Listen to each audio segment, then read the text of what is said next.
Hello and welcome to this presentation on seasteading.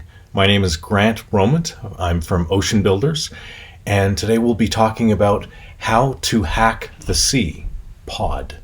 And the SeaPod, we'll talk about what that is a little bit later. People usually ask me first, though, what is a seastead? And basically, a seastead is a home that is engineered to float on the ocean. People have been fascinated with living on the water. People have been fascinated with living on the ocean, and even building the idea of building an entire city that floats on the ocean. And this has been an idea for a very long time, but no one has actually done it. No one's cracked the code on this. We've seen some beautiful images. We've seen some beautiful pictures. Like here's some conceptual drawings of images of these whole entire floating communities that were beautiful. The problem with them, the reason why this hasn't happened yet, is because this costs a lot of money to do. This is like a multi-billion-dollar project just to get started, not even to really do very much at all. Building a city is a huge thing that is usually done in small increments, where you start small and then it grows bigger and bigger and bigger. And to start something on the water, it actually costs a lot more than doing it on land. And no one's really cracked the code on how to make it affordable to do. And until last year, February 3rd of 2019, something monumental happened and a huge milestone was made. And the first original prototype of the single home Seastead was launched. I'll just play the video here so you can see it. This was in Thailand, 13 miles outside of the coast of Thailand by Phuket. And it was beautiful, it was amazing. It was not, well, it was a beautiful thing, but prototype itself was not very attractive, not very pretty. But the technology to do this is the same technology that is used on an oil rig, where you have a deep spar that you can see a metal pole going into the water, and the house actually just floats on top of it. But the metal pole goes really deep into the water and creates a source of buoyancy, which pushes the house that's above the water up. And then your house is above the waves. So you don't have to worry about big waves coming and making your house move around, and it's actually very stable because of this, because you're not at the surface of the water level. So it's actually very stable and nice to live in. What I loved when I saw this was that I saw that this could be the new frontier. It's like many years ago, America was the new frontier. It was this new land to be discovered, new opportunities, incredible new opportunities. I believe that if we do this right on the ocean, that the ocean can be the new frontier. So this is really exciting. I think there's so many technologies that can come from this. So it's I kind of have the philosophy that we should do the ocean first and then Mars. Like, it doesn't make any sense to spend tens of billions of dollars to send something to Mars when we can actually, for a very small fraction of that, we can start building thriving ecosystems on the ocean today. Like right now, the technology is here. So it's really exciting, because I think maybe 10 years ago we didn't have all the technology to do this, to make this feasible. But now, like, all this technology is evolving. It's coming available very, very quickly, and it's to the point where we can put all these technologies together and make them work and make a home on the ocean that is affordable and is eco-restorative and has all these other incredible benefits. So I think the opportunities are very exciting.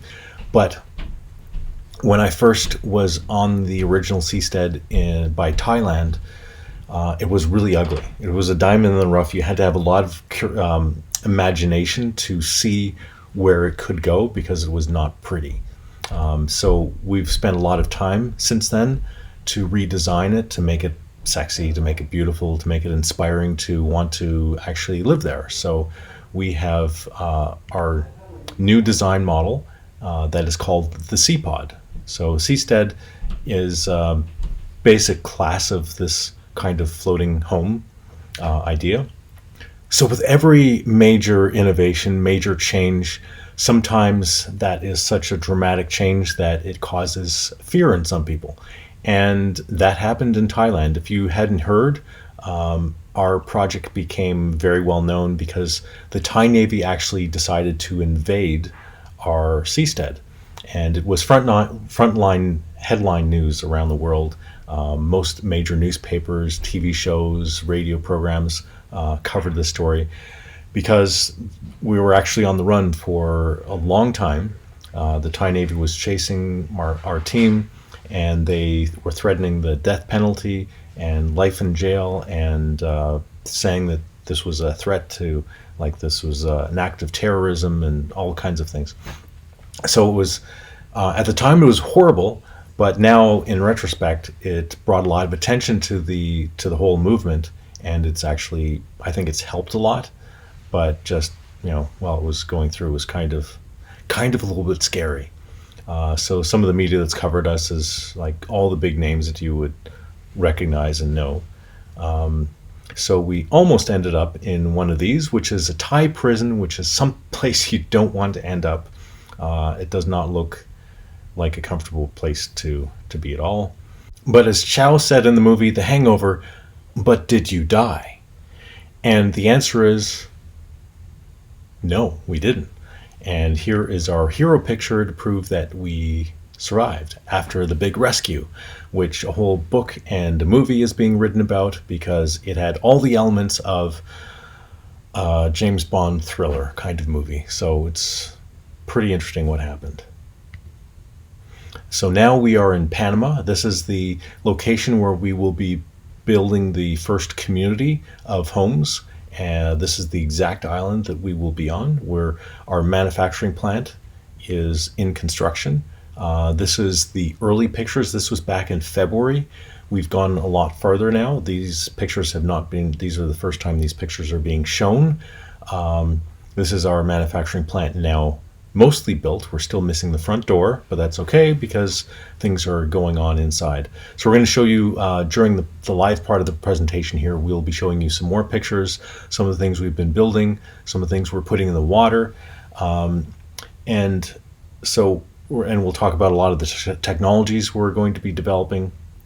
And that's one of the really exciting things about this thing, is that to be able to live on the water, we need to develop so many different kinds of technologies, and we need to innovate so many different things that haven't existed before, because we haven't had a need to live on the water and do it in a way that's eco-sustainable.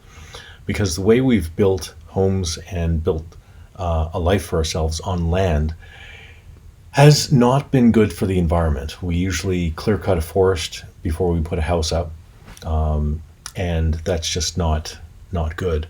But when we build something in the water, it actually becomes a habitat for life, and we're trying to do it in a way that life can actually thrive and actually add more life to the ocean instead of damaging it.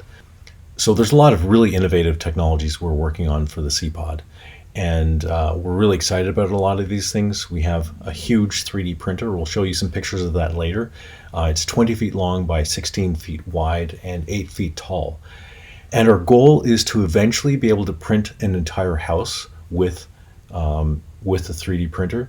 We're not there yet. We're right now starting with printing molds and then making the houses from the molds itself. There's a lot of IoT technology we're developing, home automation for a home on the water, which is very different. We're developing hydroponics so your home can be self-sufficient. We're developing aquaculture systems, coral gardens, so you can actually, instead of having a front lawn with a garden, you'll actually have an underwater coral garden, potentially as an option. There's aquatic transport drones we're building to be able to transport garbage and take out the garbage, basically. To take out the trash, you'd have an automated drone that comes out and does that. We have desalination technology we're developing. There's marine sensor stations we're developing so we can get advanced notice on what the weather is going to be like and what the marine conditions are like, and we can actually monitor what the conditions of the ocean are, so we can actually measure over a sustained period of time or a long period of time what the environmental impact of living on the water is. And we can actually show scientifically that our homes are actually helping to restore coral in the area, because we're going to be doing a number of different projects to help restore the marine ecosystem. Not just well, one thing is to be able to 3D print a coral design that has the optimal shape that coral polyps love to live in. And we can do that by scanning existing coral and see the exact shape of kind of like a little nook that they like to live in. So we can recreate that in 3D printing designs. Then there's other techniques. There's like 5 or 6 different techniques for doing coral restoration that we're developing as well. We're hoping to partner with other companies that are doing these things, because there's so many different things that need to be developed to make this happen. So we're kind of trying to reach out to the community. We're trying to reach out to people and say, hey, this is the new frontier. This is I think this is the most exciting thing humanity has on the go right now, that is possible and feasible for anyone to just say, I want to get involved and actually make it happen, and it's feasible. It's not like doing a startup and going to Mars. That's a massive project. Takes a lot of money. This is something that we can do. We can actually decentralize a lot of the development of this technology, so people around the world that are right now on lockdown maybe and don't have a lot to do can actually find ways of contributing to this project. So that brings me to something that I'm really excited. We're announcing it first here on this conference, is that we are releasing all of our technology. We're releasing all of the programs we're doing, and we're releasing the designs of our SeaPods, all the software, and releasing it to be open source. And we're doing this because we want this to happen. We are not doing this for any other reason than we are passionate about it. We love it. We love the idea of being able to live on the ocean, being able to open this new frontier, being able to develop new technologies, eco-sustainable technologies, marine restoration technologies, and all the other things that need to be developed to make this happen. It's really exciting. We're all just, there's a very big community of seasteaders. There's actually a big community at Defcon that's like big on seasteading. But outside of that as well, there's a huge community that are really passionate about seeing this happen.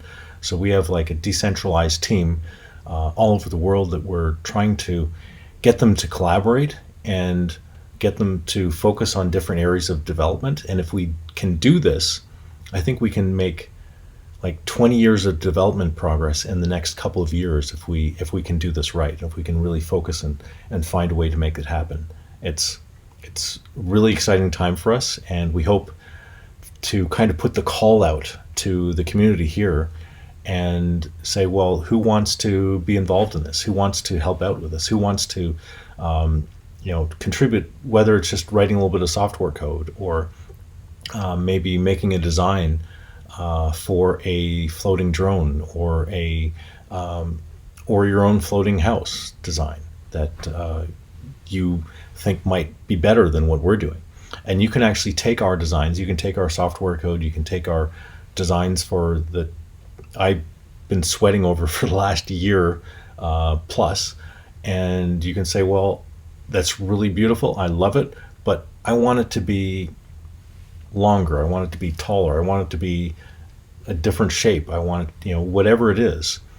You can take our CAD drawings, which are everything's in the process of being uploaded. Hopefully by the time this presentation starts, a lot of our code is going to be on our GitHub account, so you'll be able to go there and download code and start playing with things, which is what we want to see happen. We want to see this progress. We want to see this move, and it's just really exciting. I think we can do a lot, and I'm kind of inspired by the idea of this lockdown. For a lot of people has been horrible.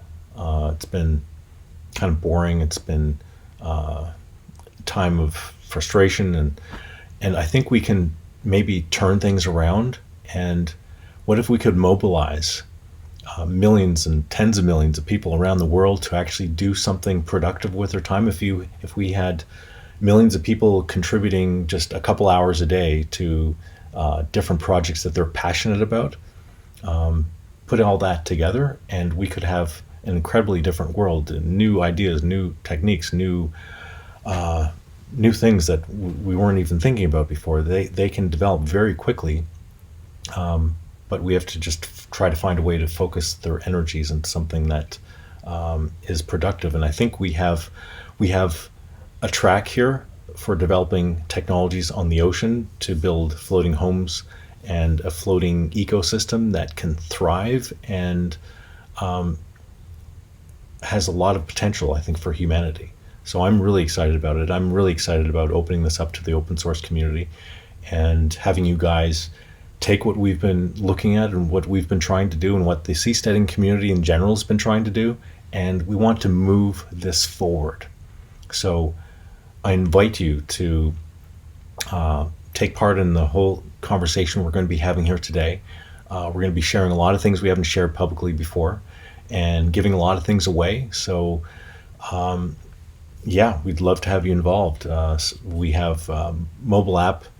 All the code for our mobile apps is being uploaded. It's probably going to be here by the time we start this presentation. The back-end software for controlling SeaPods, controlling floating homes is all going to be there. IoT software, it's still in development, but we might have something to upload by the time this conference starts.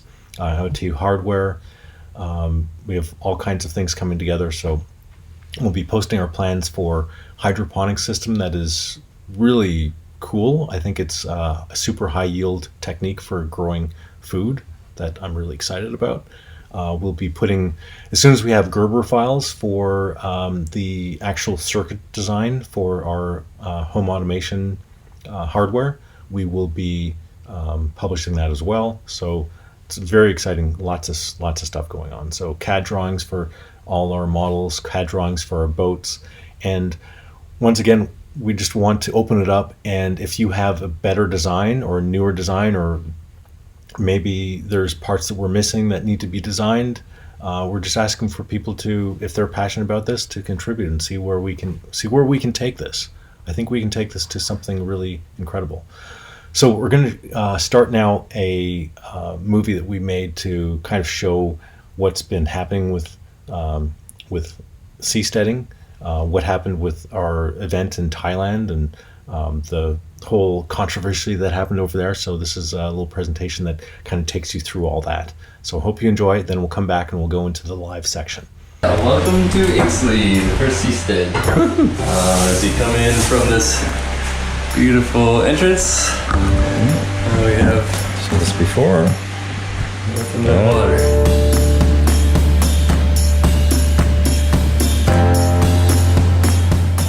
And here's the kitchen where Nadia does all of her magic. All right. Anything special about the kitchen?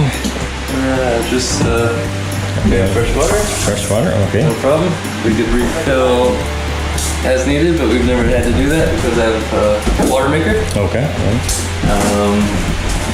This is the big kitchen table. Underneath is actually where the spar entrance goes. I would lift it and show you, but there's food out.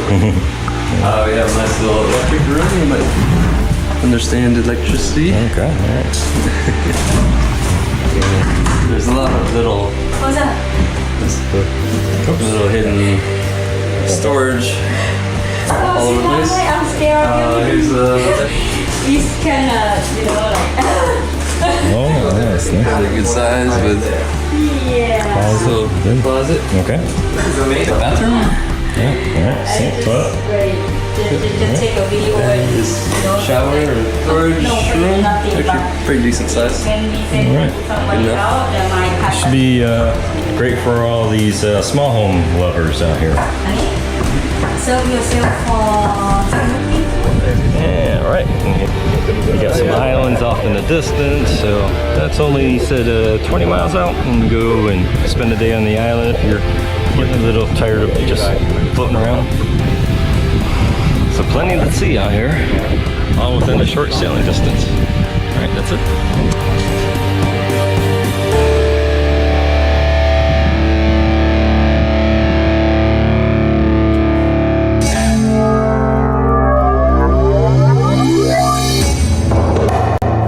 ติดตามตัวหวั่นจะไม่ปลอดภัยและขอลี้ภัยอย่างไรก็ตามทางการไทยพร้อมชี้แจงข้อมูลทั้งหมดกับทางสถานทูตสหรัฐพร้อมยืนยันบ้านลอยน้ำอยู่ในอาณาเขตของไทยจึงมีอำนาจในการดำเนินการตามกฎหมายล่าสุดตม.ภูเก็ตได้เพิกถอนวีซ่าในแชทแล้วเนื่องจากการกระทำของเขากระทบต่อความมั่นคงของประเทศ About 2 days ago, there was an article in the Thai media saying, talk about the Seastead, basically right out of the bat saying it was a threat to national security. I can't see how they would see a loving couple living in their home on the water as a threat to national security. We understand how the media works in Thailand is they're basically a mouthpiece for the government. So anything the government needs to do, they just use the media to express it, basically set the narrative so that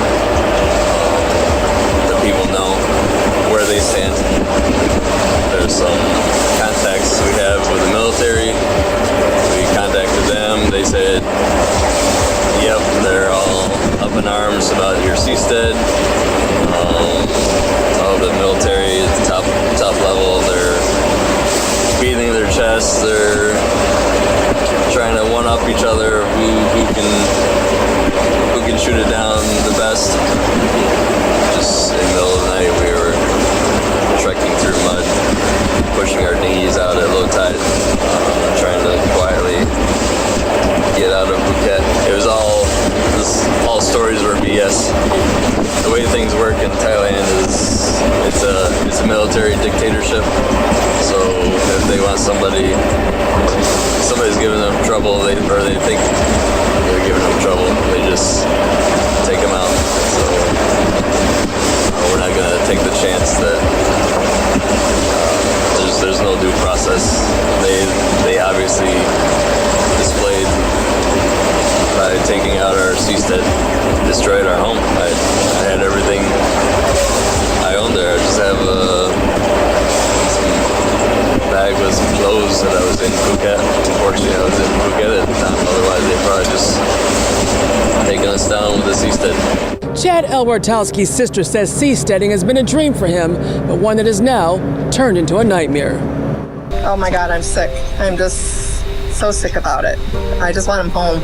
Family and friends of Chad Elwartowski fear his life is on the line. He and his girlfriend are now on the run after Thai police officials accuse them of essentially trying to lay claim to Thai territory with their floating house. It all of a sudden changed to where he became a fugitive. It was almost like you're reading something out of a movie. My greatest fear is that he's going to end up killed through all this.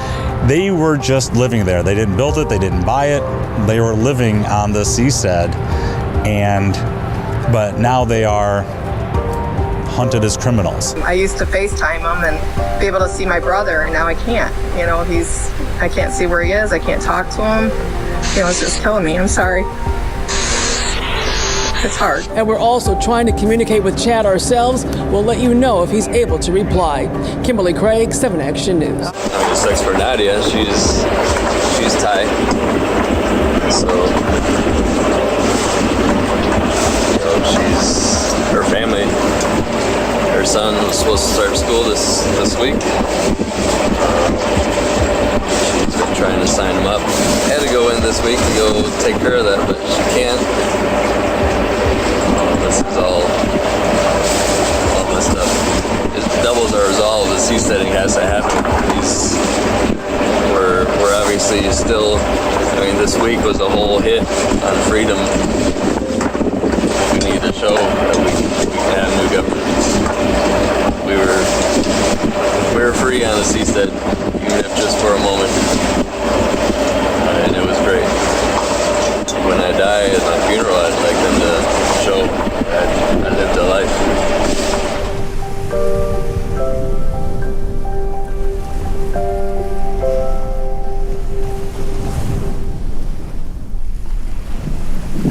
so far we're safe, but we fear for our lives. Nadia and I are very worried. It's been hard for both of us. So far we're still alive. That's all we're trying to do, is stay alive.